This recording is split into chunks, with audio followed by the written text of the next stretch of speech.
America's most extreme wealth gap. This is 3 miles from this. What the heck? And if you go a little further, you'll end up here in one of the East Coast's most dangerous cities.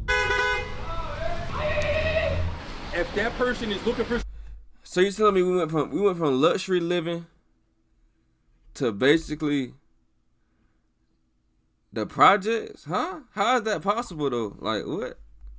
Why is that? Dangerous cities. If that person is looking for somebody with a camera, gonna try to take a camera. We're in Southwest Connecticut, and in this video, we investigate the country's most extreme wealth gap. Connecticut has the second highest level of wealth Shout out to Connecticut, man. equality in the U.S. In our first stop, Norwalk embodies this inequality perfectly. On one side of Norwalk, you have extreme wealth. The average house is about 2 to 2.5 million. Some of those That's crazy. They got a lake and everything in the back. That is crazy. private islands, And on the other side, you have private island? projects in a Hispanic hood. we're within What? 2 miles of South Norwalk, which is the poorest area. And we are 2 to 3 miles away from a low-income housing project. That's kind of Norwalk in a nutshell. Wow. From where? De Mexico. Dominican Republic. Colombia. De colombiano, Venezuela, no, not good. De Mexico. So it's like this where all the like foreign people stay in that part of the like in that area, that neighborhood. Colombia. De colombiano, Venezuela, no, not good. De Mexico, much better, you know. That is the best. Because to black people, you know, in the gangs. Contigo Come on, man. yo soy feliz. How you gonna say Mexican people? Wait, let me rewind that. Let me see if I heard that right. Republic. Colombia. De colombiano, Venezuela, no, not good. De No Mexico, good. much better, you know. That is the Wow, that's crazy. He said none of them are no good except for the Mexicans. because to black people, you know, in the gangs. Come on, don't do us like that. Not all of us, man. Come on, man. Don't put a stereotype on us like that. Yo soy feliz. In recent years, Hispanic migrants have poured into Norwalk. In 2000, it was 15% Hispanic. Now it's 30%. 30 years Wow. ago, maybe there were 2 Mexican restaurants in Norwalk. Now there are 40. And again, not, 40? I'm sorry, not Mexican, but Peruvian, Colombian, Latino restaurants. schools and things like Wow. Little League have changed too. For the schools, it's just under 65% Latino. Latinos are more Just into under? soccer than, let's say, baseball or lacrosse. It wasn't clear how many of the migrants in Norwalk arrived illegally, but we do know that an estimated 150,000 of the 600,000 Hispanics living in Connecticut are illegal. Oh wow, are illegal immigrants. Wow, that is crazy. And with nearby towns like Greenwich and Darien, there's an underground economy well suited for them. ¿Tienes trabajo o no? Sí. ¿Dónde? ¿Qué tipo? Los fines de semana en un bar. I have In a a bar. business. My brother, he have a liquor store. My sister, she have the coffee. Wow, he said his brother got a liquor store and his sister got a coffee shop. Wow, and it's crazy how they said most of them are illegal. That is crazy. That's wild. store. Now, before we go to Bridgeport, Connecticut's biggest city and a former manufacturing hub, we must say that Norwalk felt more like a town than a city. Very friendly, very united. Biggest difference is here, your elected leaders are kind of accessible. So we put that to the test. Thank you so much, Mayor, for your time talking to us today. Oh, the My pleasure. mayor? Do you view inequality inherently as a bad thing? There's mansions and poor housing. It's not necessarily a bad thing. I believe that government should be helping people of less means in a certain way. What do y'all think of the comment section? Do y'all think it's a bad thing that like they're literally like 2 miles from each other? I think probably less than 2 miles, like the mansions and then the bad neighborhoods or whatever they want to call it, projects. How do y'all feel about that? I don't really know how to feel about that. Like it's kind of crazy to see that though, like that. I don't know, like I really don't know how to feel about that. This is why right here. They are a cost. to government and therefore a cost to everybody. So it's in our best interest to make sure that people are able to have that living wage. We also asked the mayor what to expect in Bridgeport. I don't know how many people live in poverty in Bridgeport. Probably there's more people living in poverty or at or below the level of poverty than in Norwalk. We ended our time in Norwalk, and then we drove 15 miles to Bridgeport, a former center of manufacturing that declined starting in the 50s and in the 2010s was one of the 10 most dangerous cities in the U.S. Well, yeah, I ain't gonna lie. I heard about Bridgeport, Connecticut being dangerous like that. In Bridgeport, Connecticut, it used to be one of the manufacturing capitals of New England and the arms capital of the U.S. Wow. Manufacturing left, and we're going to see what's in the void Arms today. capital, You might not think of Connecticut as a manufacturing state, but that's exactly what it was in the early 20th century. Connecticut had been predominantly a manufacturing state. And with steam, the great new source of power, industries began to flourish. And by the turn of the century, Bridgeport was well established as an important industrial center. What happened though? Like, what happened to all these cities and states that used to be, you know what I'm saying, so big into manufacturing and warehousing jobs and, you know what I'm saying? Like, what happened though? Like, what made them like not become so much more popular anymore? What happened with that? Almost 3/4 of Connecticut workers used to have industrial jobs, and Bridgeport in particular was a tech hub. It's home to the first electric plug outlet, the first mutual telephone exchange, the first Frisbee, and even the first subway. During World War I, Bridgeport produced so much ammunition that it was called the Arsenal of Democracy. But in the 1950s, companies outsourced jobs and eventually shuttered their doors. Behind us is essentially the story of Bridgeport, Connecticut. This used to be... Wow, so this is the story. Okay, so you about to tell me. Okay. Wow, that's crazy. Behind us is essentially the story of Bridgeport, Connecticut. This used to be the sprawling home of Bryant Electric, which in the early 20th century employed 1,700 workers. In the 1970s, they decided to move these jobs places that didn't have unions, that could pay lower wages. That building right there, Lewin & Sons, it's been out of business since the 1950s. There's a home building company. It's been shut down for 70 years and not replaced. Bridgeport and doesn't still there? have that work infrastructure like that. I mean, it used to be a lot of businesses here. I guess they left. All the manufacturing companies that were here moved. That's crazy how you can go and still see the names on the buildings and they're still there. That's crazy. Wow. I don't know why they left. Question is, why haven't they come back? What is the mayor doing to try to get those manufacturing businesses back? In this entire area, it's just mostly deserted. Empty yards, shuttered buildings, and overall just a shell of what it used to be. We learned that this factory used to be a coal power plant. Now it's empty, and its demolition is coming later this year. And although crime has slowed... Oh, so they're going to tear it down. It used to be a coal power plant. Wow. And then how long it's been there? 50 years? Wow, what the heck? Now it's empty, and its demolition is coming later this year. And although crime has slowed, it remains at high levels in Bridgeport, including in City Hall. But our mayor, convicted felon. So he was the mayor, he got arrested, he did his time, came out, ran, and got elected mayor again. Former what the heck? Convicted felon Joe Ganim appears on the verge of the biggest political comeback in state history. There is an element of redemption in all.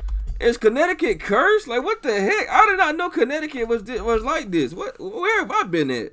It's real, and it's human. 16 charges. Every one of us. But the voters of Bridgeport have given him an absolute mandate to govern, a mandate for the second chance they clearly believe that he deserves. And he won. Another stereotype about Connecticut that Bridgeport shadows is that the city is not vanilla. In fact, it's only 16% white. Mexican, Ecuadorians, Nicaraguans. We are a melting pot. We're very close to New York City. Nah, Hispanics, they've always been around. The residents show a completely different side of Connecticut, which 16%. We will reveal back to Bridgeport. What is Bridgeport like? It's different. The police and how they operate, it can be a little bit better. They're a little more lax. Certain areas is rougher than others. Yeah. It can only get better. It can't get no worse than what it is. You know what I mean? Bridgeport was crazy. Drugs was rampant, gangs and things of that nature. Crack, heroin, all the drugs that's popular. It's gonna be. So basically, just like any other city, you know what I'm saying? We're here. Unlike Norwalk and Bridgeport, there's hardly any high-end wealth. It's almost all low-end, and the low end is even lower than Norwalk. Wow. Their most notorious neighborhood is the East Side. The rep on the East Side, wow. You're gonna see, I don't want to sound offensive, but it's different over there. It's different. Police activity, as far as patrolling, is pretty often over there. But when you go over there, you'll see like, wow, like the housing. Yeah. The East Side. Like, it's bad. Okay, so we are not We're going in to the Greenwich East Side. anymore. Now we're in a place where the median household income is $27,000 per year. So Whoa, that's 27K is wild to see that. we saw a Lamborghini car dealership, an Aston Martin car dealership, a Porsche car dealership. Wow. And now that we're in Bridgeport, Connecticut, just 20 miles away, you don't have car dealerships, but what you do have are a lot of lots with barbed wire. Buy here, pay here car lots. And that's crazy. 20 miles away.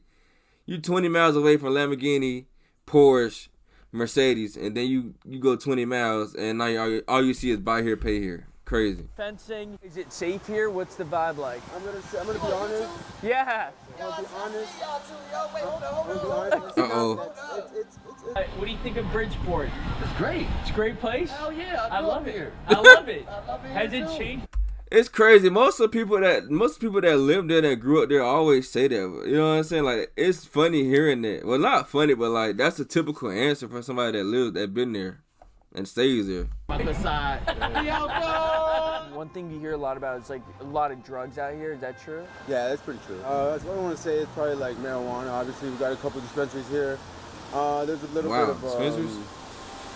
hard stuff. You know, I don't really want to go into details. Yeah. There's a lot of stuff out here. The thing that's interesting about Connecticut is it does well in almost every well-being metric. Like, wow, ranked among the most educated states in the U.S. Whoa. Education. I didn't know that. Financially, it does very well. But on the drug issue, it's really behind. Like, it's between Pennsylvania and Maryland in the top 15 for high. More likely to die from unintentional drug overdose than wow. Whoa. That's crazy. That's a crazy stat. Pennsylvania and Maryland in the top 15 for highest addiction and overdose rates.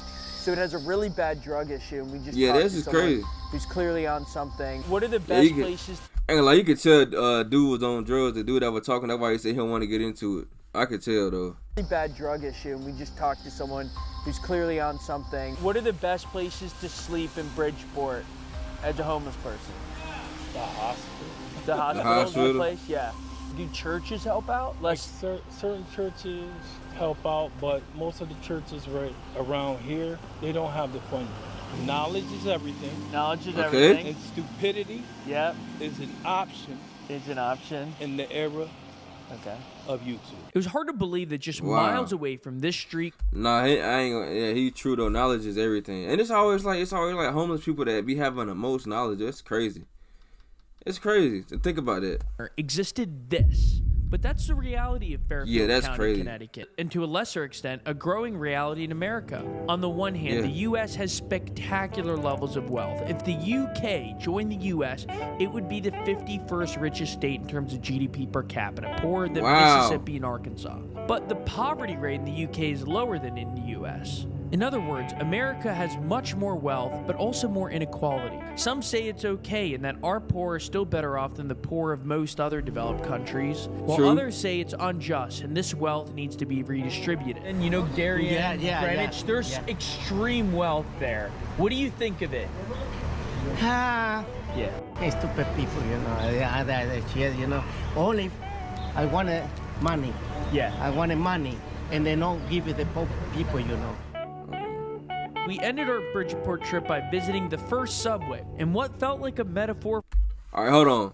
What do y'all think about this chat? Do y'all think they should spread the money out, or do y'all feel like people that talk like that are lazy and they don't actually want to work for anything? They just want handouts. How do y'all feel about that? Because there's two sides to that.